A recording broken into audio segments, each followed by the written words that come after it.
Halo, apa kabar? Selamat sore. Halo, selamat sore. Sahabat-sahabat Ladenta sekalian.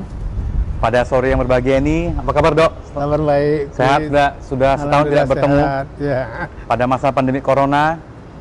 Kebetulan di hari yang berbahagia ini, teman-teman Ladenta, saya kedatangan guru saya, Dr. Ucok panggilannya, Dr. Saidina Hamzah Dalimunte, SPP Rio Konsultan.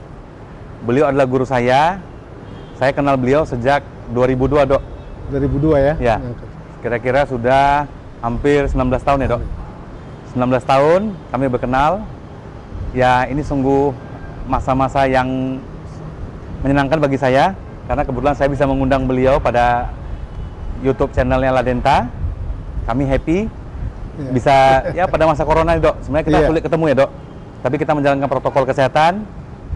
Kita mau sharing-sharing dengan beliau bagaimana kisah hidup beliau. Bagi kami, murid-murid beliau adalah seorang legenda FKG USU. Pada kesempatan ini, Dok, terima kasih atas kesediaannya hadir pada acara YouTube Ladenta Channel.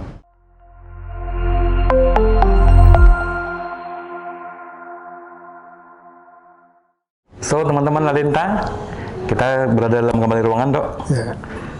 Semua tim produksi yang bekerja dalam proses pembuatan video YouTube channel Ladenta, talk show inspiring ini, sudah mengikuti protokol kesehatan.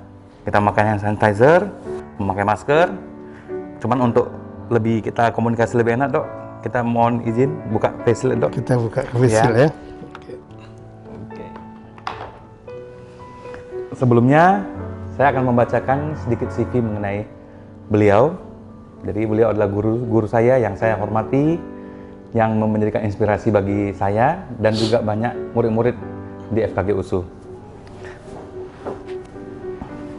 Dr. Gigi Saidina Hamzah Dalimunte, spesialis perio konsultan, lahir di Sigalangan, Tapanuli Selatan, Sumatera Utara pada tanggal 5 September 1945. Berarti lahir sudah baru setelah kemerdekaan. 2 minggu atau 3 minggu setelah kemerdekaan ya, Dok. Beliau menamatkan pendidikan formalnya di sekolah yang sangat terkenal di Medan, Sekolah Khalsa, English School. Menurut saya, tamatan Sekolah Khalsa itu sangat sukses ya, Dok. Rata-rata punya karakter yang baik ya, Dok. Kemudian SMP di Widya Segara Medan, SMA Negeri 4 Medan, dan di FKG USU. Oke. Untuk sharing-sharingnya, Dok, ini kita santai, jadi tidak terlalu formal. Jadi adalah pun menjadi inspirasi saya untuk mengundang dokter adalah saya ingin dokter berbagi kisah, bagaimana kisah perjuangan dokter sebagai seorang dosen, sebagai seorang praktisi, dokter gigi, sebagai seorang kepala keluarga, bagaimana menginspirasi generasi muda, agar kiranya cerita ini dapat menjadi satu acuan bagi kami generasi muda, bagaimana dalam menjalani hidup, bagaimana menjalani profesi sebagai seorang dokter gigi. Jadi, Dok, kisahnya, Dok, bagaimana, Dok? Dulu waktu kecil besar di mana, Dok? Boleh sedikit sharing? Saya kan lahir dulu di Tapanuli, ya. Pada masa baru-baru kemerdekaan itu, pada usia 5 tahun, keluarga saya pindah ke Binjai. Karena papa saya biasa manggil papa ya saya. Papa saya itu adalah tentara. Oh, tentara. Tentara, jadi waktu itu papa saya yang berjuang waktu di daerah Tapanuli ditempatkanlah di jenis bangunan di Binjai. Waktu itu menjadi komandan di jenis bangunan di Binjai dari kami di sana tahun 55, baru tahun 58 kami pindah ke Medan. Pada waktu itu papa saya pindah ke Zibang di Medan. Jadi saya waktu anak-anaknya awalnya memang di Binjai dan ada pengalaman-pengalaman lucu waktu itu. Saya masih baru umur 5 tahun lebih ya. Baru pindah dari Tapanuli, bahasa Indonesia pun belum pandai. Berpasir-pasir ya, Dok? Belum pandai bahasa Indonesia tapi mau sekolah. Ya. Tapi ya namanya anak tunggal barangkali karena saya anak tunggal ya. Ya diikutilah. Dimasukkanlah di sekolah, waktu itu ada sekolah taman siswa. Hari pertama ya kan tahulah ada anak baru kan kawan-kawan pada datangin, tapi kan cakap Indonesia. Tak pandai. Saya nggak tahu, hasil nangis, minta pulang. Ya. Setelah itu kapok, nggak jadi sekolah. Baru tunggu setelah 6 tahun baru sekolah. Jadi saya awalnya sekolahnya itu ada di Binjai sekolah bahasa Inggris. Saya lupa namanya. Sekarang udah tutup tuh. Kelas 1-nya di situ. Tapi memang waktu itu gurunya keras. Jadi saya ada berapa kali kena pukul. Jadi papa saya marah, tahulah kan. Tapi bukan macam orang tuh zaman sekarang. Kalau tahun zaman sekarang kan itu langsung mendatangi gurunya. Ini papa saya enggak. Dicarinya sekolah, itulah makanya saya pindah ke Medan. Dipindahkan di kelas waktu naik kelas 2-nya itu atau primary itu saya dipindahkan ke Khalsa di Medan. Nah, bayangkan dari Medan itu dari Binjai jam 11 lewat sudah berangkat itu naik bus. Turun di Pasar Petisah itu di bundaran, jalan kaki ke Khalsa. Pulang nanti sampai rumah ke Binjai udah jam 8 malam paling cepat. Itu saya lakoni terus sampai tahun 58 kami pindah ke Medan. Baru saya dari rumah di Darussalam ke Kampung Kling itu jalan kaki. Jalan kaki sekolah ya, sampai SD. Kemudian kena nasionalisasi waktu itu, tidak ada boleh sekolah asing. Dan awal tahun ajaran itu berbeda. Jadi kami di kelas setara kelas A6 SD itu 1,5 tahun. Nah, jadi SMP-nya kemudian karena nggak punya ijazah SD, kemanapun nggak bisa sekolah. Jadi dibuka waktu itu oleh seorang guru Pak Suparno, SMP Widya Segara itu. Dibuka sekolah di situ, saya lanjutkan SMP-nya situlah. Baru SMP saya bisa dapat ijazah masuk ke SMA 4. Jadi kisahnya luar biasa, Dok ya. Untuk sekolah aja harus bertarung ya, Dok.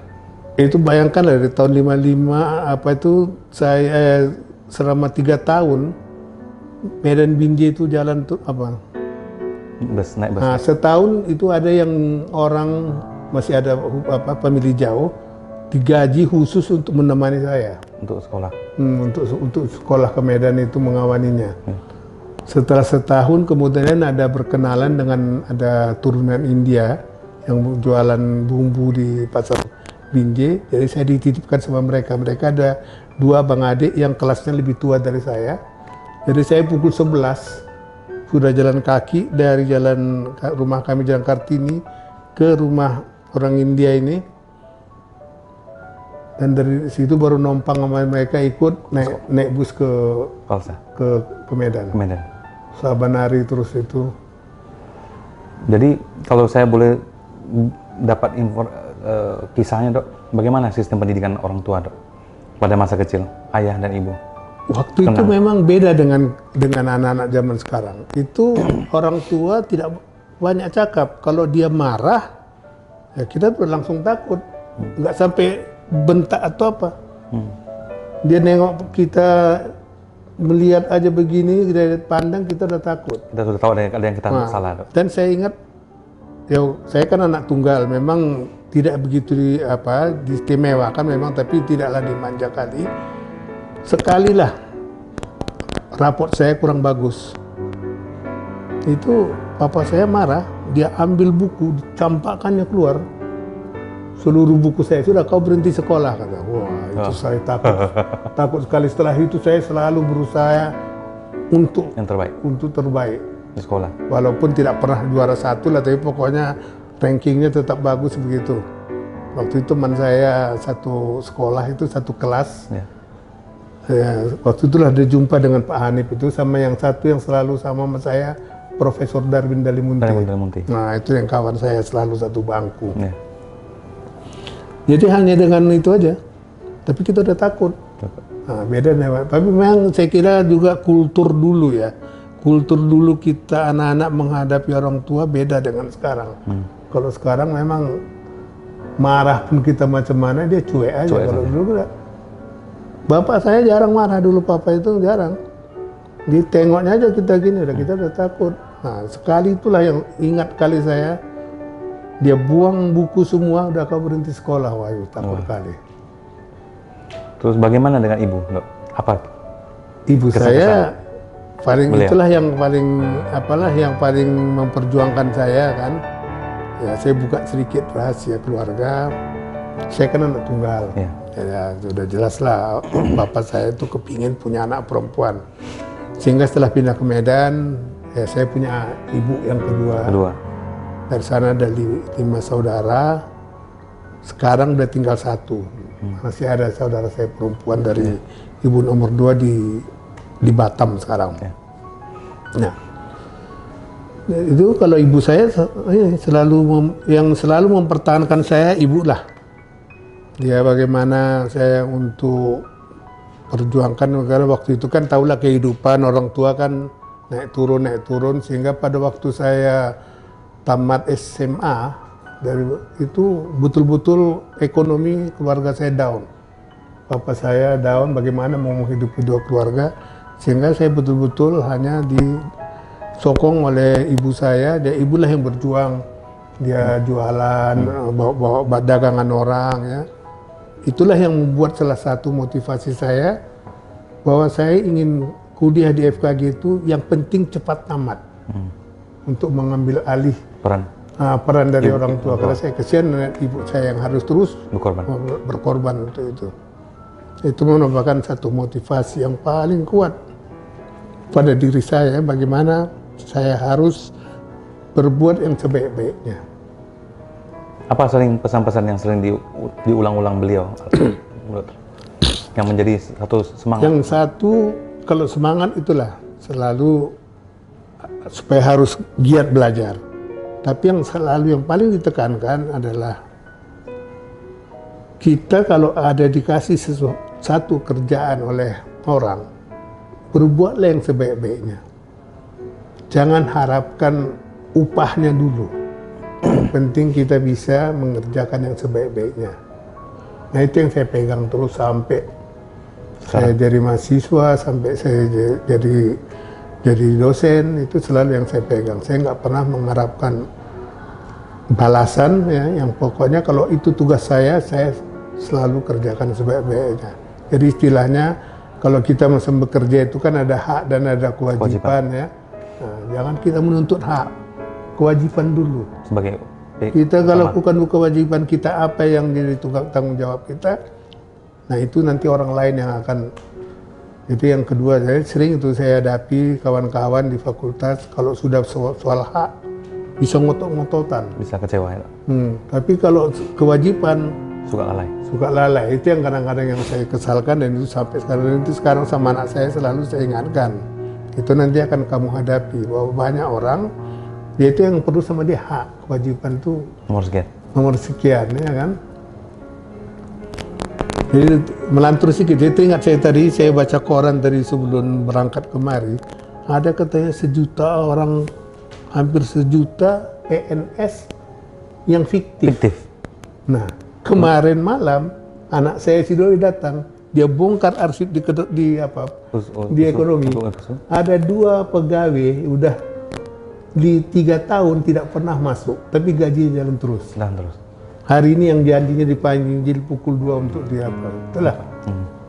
Itu banyaknya orang yang melalaikan kewajiban. Jadi kalau saya selalu itu menekankan, kalau apa yang kita ditugaskan sama kita kerjakanlah sebaik-baiknya.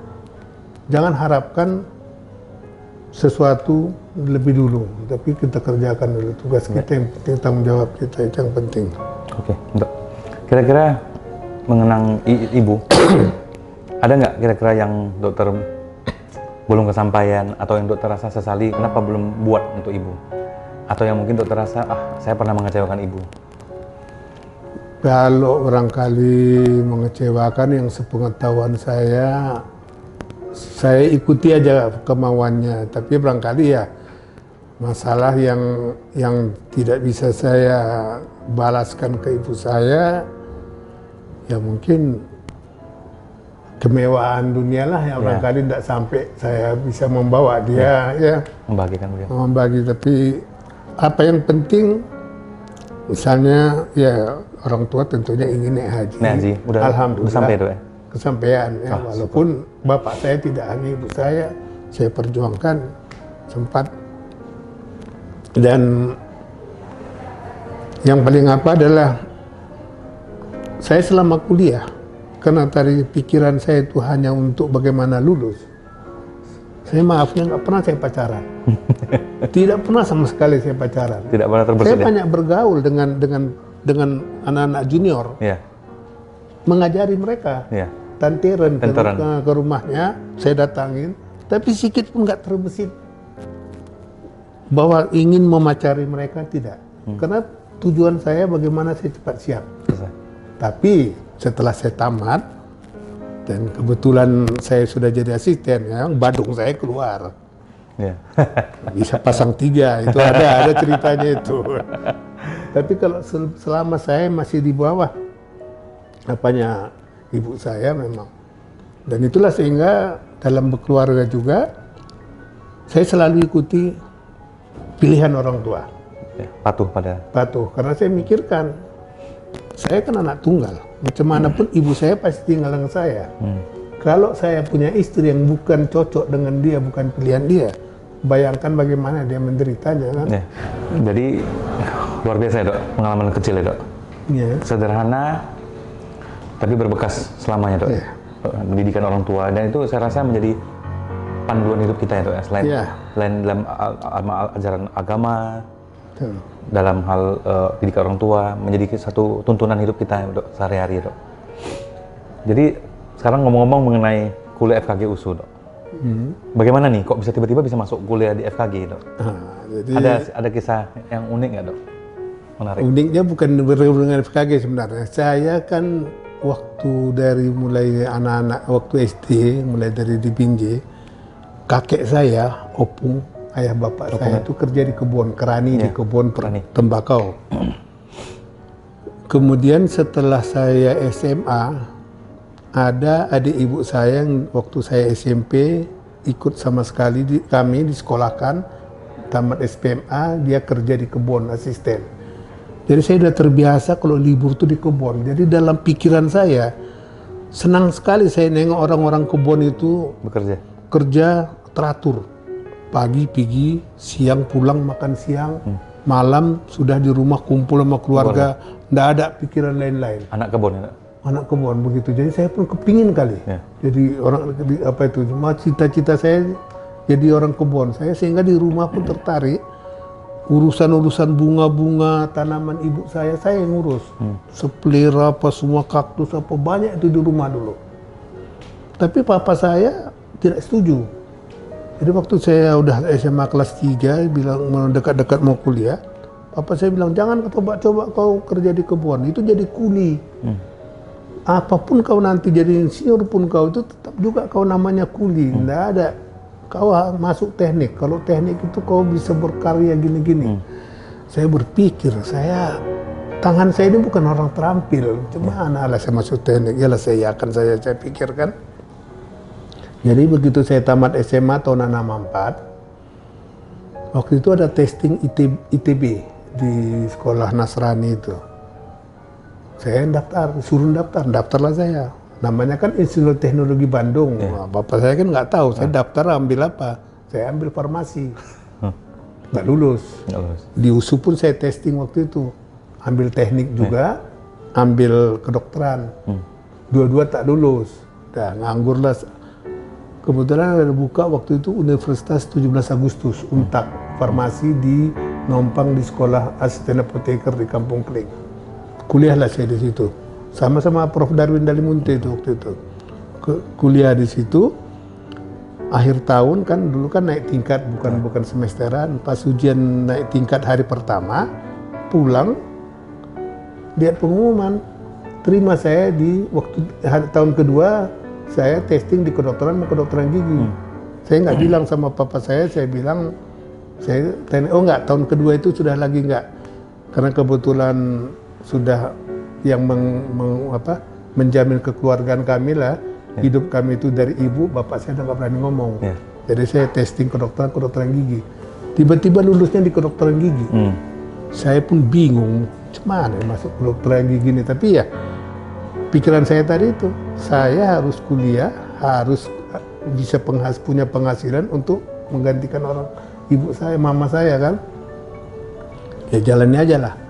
Ya, terus bayangkanlah tingkat 1 kayak kalau kimia, Ya, fisika, biologi. apa itu kuliah itu kan SMA kelas 4 Ya, kan ya. biasa. Tapi masuklah Praktikum. praktikum BT. Bengkok-bengkokkan kawat, mengukir. Itu setiap habis praktikum pulang ke rumah kunci kamar tuh nangis tuh. Ya. Hampir semua nangis ya, Dok? 2 tahun sampai tingkat 2 juga kayak gitu kan. Berat kali ngelawan apa itu. Akhirnya setelah tahun kedua itu saya mulai bergaul rapat dengan mendiang Chonghai, Johan Lim. Johan Lim. Nah, Johan Lim lah yang mengapa saya ngajar-ngajarin nanti ke rumahnya kan Pak Om itu kan tukang gigi kan. Nah, itu sehingga sedikit demi sedikit bisalah saya menguasai bagaimana membengkokkan kelamar apa itu, walaupun kadang-kadang curi-curi. Ya terus terang maksudnya kalau asisten nggak tahu yang kerjain dia. Mungkin itu kan lagi nggak nengok Dokter Parlutan, ada Prof Bang Sarip Lubis waktu itu ya diam-diam di sebelah duduk pegangkan media ya diukirnya sebentar gitu kan. Ya bayangkanlah ngukir sabun. Dulu kita bikin rahang atas. Satu set dari sabun. Saya orangnya gemuk, bangsa berkeringat. Habis ini tangan ini bersabun-sabun semua teman. Aduh, gitu kan. Nah, cuman itu kadang-kadang kita kalau lagi sibuk asistennya cakap-cakap sana, tarik si Johan Lim, kerjanya sebentar gitu kan. Nah, itulah yang yang berat. Dan saya tidak bisa membayangkan jadi apa saya nanti setelah tamat. Pokoknya saya harus cepat selesai. Itu aja yang penting. Ada satu waktu itu yang dibikin Tuhan macam kelebihan bagi saya, bahwa kalau dosen itu ngajar, saya bisa karang-karang kira-kira soal. Jadi kita mengimajinasikan soalnya bakalnya begini. Dan itu rata-rata 85% itu betul, tepat. Nah, disitulah saya berkenalan dengan, sehingga sampai sekarang mereka seperti keluarga. Dengan Popo. Almarhum Dr. Popo. Nah, Popo itu kan tingkat 3, angkatan ketiga, saya angkatan kelima, 2 tahun di atas saya. Dan berarti Dr. Popo di bawah atas saya, di atas? Di tingkat 2 saya ketemu sama dia, udah hampir drop out, nah, berkenalan sama dia. Jadi kena kelebihan yang saya bilang tadi itu, jadi selalu dia tidur di rumah kalau mau kuliah, mau ujian dia di rumah, udah macam saudara jadi sampai sekarang. Dia tidur di rumah, saya tulis soal. Jadi dia punya bank soal ya? Bikin soal, bikin jawabannya, suruh dia hafal. Udah. Karena nggak mungkin juga kita contoh-contohan di kelas kan, saya menghindari itu. Jadi selalu bikin, apal ini bagus-bagus. Nah, itulah yang menolong terus saya sama dia, sehingga ya jadinya dengan keluarga itu rapat sekali. Rapat sekali ya, Dok. Jadi selama di FKG USU berapa tahun, Dok, menyelesaikan pendidikan? Waktu itu kan zaman kami itu saya masuk angkatan 65, tamat 73, hampir 8 tahun. Waktu itu berat ya? Sekali satu gagal kita harus mengulangi semua ya? Kita satu mata pelajaran gagal bisa kalah setahun istilahnya. Ulang semua lagi? Ulang sekian. Wah, luar biasa. Dan ada yang lucu nanti, saya gagal baru cuma sekali. Waktu mau dokteran Desmet. Yang lain itu saya selalu lulus bersih. Waktu mau dokteran Desmet, waktu itu kita tingkat 4, ada yang namanya kuliah interna. Internal medicine waktu itu sama dokter suaminya Prof. Mundiah, kok jadi lupa nama Bapak, Mukhtar Tarigan. Mukhtar Tarigan. Nah, dia yang ngajar. Waktu itu mereka mau ke negeri Belanda, ada beberapa 6 bulan. Jadi saya udah lulus. Jadi pas ujian saya nggak ikut lagi, digantikan oleh Dr. Boloni. Marpaung. Rupanya kelulusan saya itu nggak dikasih sama Dr. Boloni. Saya ujian tidak datang. Pengumuman kalah lah saya 1 bulan. Saya nggak pernah kuliah. Ternyatakan kalah. Saya pikir udah ada kan angka saya Iya. pikir kalah lah saya. Wah, waktu itu terpukul kali saya. Terpukul. Terpukul. Jadi kebetulan adik ipar dari Dokter Bolon itu ada Dokter Budi. Dokter itu, si Budi itu. Nah, mertua Dokter Bolon itu dulu direktur SMA 4. Sayang kali sama saya, Pak di Tonga. Jadi pas saya pulang dari kampus, kan rumah Dokter Bolon ini kan di Jalan Universitas itu kan. Ya. Dicegat sama si Budi nih. Dia manggil saya Mang Boru. Mang Boru kalah ya sama abangku. Iya, bilang orang aku nggak pernah kuliah, aku bilang kan. Dah, tenang aja. Besoknya dicegatnya lagi. Diselipkannya kertas, supaya dicurinya soal. Dicurinya soal. Iya. Oh, sibuk lah saya cari buku kan. Wah, nah, lulus lah saya situ. Itulah pengalaman pernah saya kalah. Sebelum. Tapi lucunya setelah saya mau berangkat ke Jerman, itu baru ketahuan. Kan diminta ini apa nilai transkrip. Rupanya saya lulus pas-pasan selalu. Angka saya selalu 55, 55, 55. Sementara angka orang yang ulang-ulang itu 70, 75. Ya. Sehingga ya karena mau dikirim ke Jerman waktu itu ya oleh dekan waktu itu kalau nggak salah Ibu Mundiah ya, dirubahlah semua angka saya itu Demi supaya bisa ya supaya ke bisa Jerman. kan nggak mungkin kan ke Jerman Pas-pasan tengok nilai. nilai 55 semua, ada yang nggak pakai nilai, Iya. cuman L lulus. Lulus. Berarti cukup makan ya, Dok? Nah itulah dulu rupanya, makanya sementara kawan-kawan saya yang selalu mengulang angkanya 70. Dan itulah nanti rupanya waktu saya kan jadi asisten, naik tingkat 4, naik ke tingkat 4, saya dipanggil oleh Dr. Hantono Tandikin. Hantono. Dia sebenarnya awalnya itu dosen dental material. Buka ronsen, dia ditempatkan ke ronsen. Panggil saya, kamu bantu saya ya, bantu apa Pak Dokter? Jadi asisten saya. Hah? Asisten apa? Asisten ronsen. Nanti kan kamu tingkat 4, ada ronsen, ada praktikum. Jadi kalian praktikum, kau yang ngawasin. Kau siapa? Kawan kau lah, katanya kan.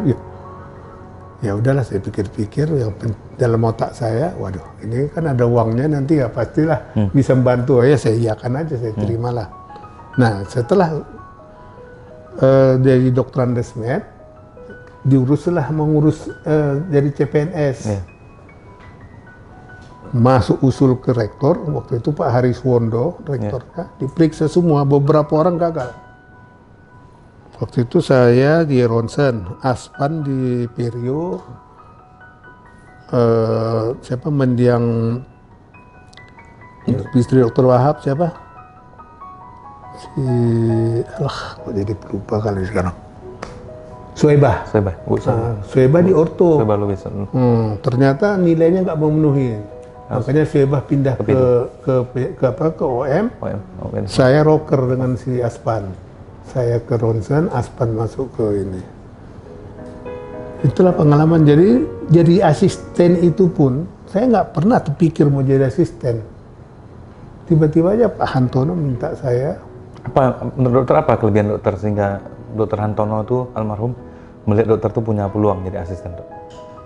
Saya pikir tadi yang selalu saya buat itu, saya selalu ingin selalu berbuat yang terbaik. Kalau apa yang ditugaskan sama saya kerjakan sebaik-baiknya. Tidak pernah memikirkan apa balasannya. Mungkin itu yang dia mudah, karena dia kan udah amati saya dari mulai waktu basic teknik kan, basic teknik, dental material. Kalau ada dikasihnya tugas tahap apa, ya kita kerjakan dengan baik. Kalau teman-teman, Dok, siapa, Dok? Selain yang dokter, sahabat-sahabat yang berkesan sampai hari ini ya, selain Dokter Popo di perkuliahan. Di perkuliahan dulu. Ya. Kami dulu ada satu yang selalu berkumpul sama saya, Sumadi, Bakri, Suebah, Wahab. Ada Yuyus sama Mursidah. Nah itu sekarang di Jakarta itu yang 2. Ini kami selalu Kompak. kompak, dan itu belajarnya di rumah saya. Nah ibu saya nanti kadang-kadang masak, makan rame-rame di rumah. Dan ada yang paling berkesan satu, dia tidak pernah, dia selalu merendah. Itu Dokter Nagang. Itu Oh, Nagang Sitepu. Nagang Sitepu. Itu orangnya sangat susah itu. Dia kerja sambil mangkas, buka pangkas dia ya kan, jualan. Dan ke rumah saya selalu disuruh ibu saya untuk bersihkan halaman sama gunting pagar. Kami kan waktu itu Jalan Darussalam tempat praktek saya sekarang itu pagarnya pagar dari teh. Nah, teh kan jadi itu harus dipangkas-pangkas. Dia yang ngerjakan itu. Jadi kalau kami sedang belajar, dia lagi kerja, dia pakai topi ditutup begini, nanti dia di dekat jendela itu dengarin kita belajar, dia mencatat di luar. Kawan-kawan nggak ada yang tahu dan saya nggak pernah mau ngasih tahu kan. Itu yang kami yang kompak itulah, selalu belajar sama dan selalu yang bilang saya tadi lah, bahwa saya kadang-kadang bisa menerka-nerka kira-kira soal yang mau keluar, jadi kita selalu belajar sama. Kalau dosen yang berkesan siapa, Dok? Yang kira-kira punya memori yang bagus untuk selama Kalau ini? dosen ya selama ini memang saya yang ya dengan Ibu Mundia, Ibu Tuti, ya dulu ada BT itu Ibu Saidah, yang terakhir dia masuk ke Pirio dan saya jadi pindah ke Pirio. Ya kemudian Dr. Parlutan lah. Parlutan ya. Parlutan itu yang menekankan disiplin. Itu yang orangnya sangat disiplin ya, dan itu yang saya terapkan juga belakangan ya, disiplin yang ketat ya, sama dia itu. Ada kisah dengan Dr. Parlutan, Dok? Ya banyak kesan yang apalah, pokoknya bagaimana kita dalam mengajar tidak pernah membedakan orang, suku, agama atau apa. Apapun dia, yang benar, yang bagus, yang tidak. Itu yang tidak pernah, karena itu kan biasanya ada kawan-kawan itu yang jadi dosen itu kan ya mungkin dari segi agama atau segi dari organisasi atau keluarga. Kalau saya tidak, tapi memang itulah akhirnya saya alami juga bahwa kadang-kadang saudara sendiri minta tolong, nggak bisa saya apa-apain. Dan itu selalu saya tekankan terbuka di Perio. Jadi pernahlah kejadian, nggak usah saya bilang siapa orangnya, anak dari dosen. Sekarang dosennya udah nggak di FKG lagi tuh. Anak dosen, tapi kalah. Wah, jadi waktu itu kawan-kawan di Perio, Dok, kesian lah Dok. Dia udah ngulang loh ini kan anaknya si Anu. Ya, aku nggak bisa, aku bilang. Kalau memang kalah. Kalau dia mau belajar, suruh kemari kita ajarin. Nggak bisa dibantu Dok. Nah, di situ saya ambil. Oke, gini, kalau kalian yang setuju, berapa angkanya kita angkat menjadi angka lulus supaya bisa dapat C dia, tapi semua kita angkat. Biar fair. Setuju? Ya.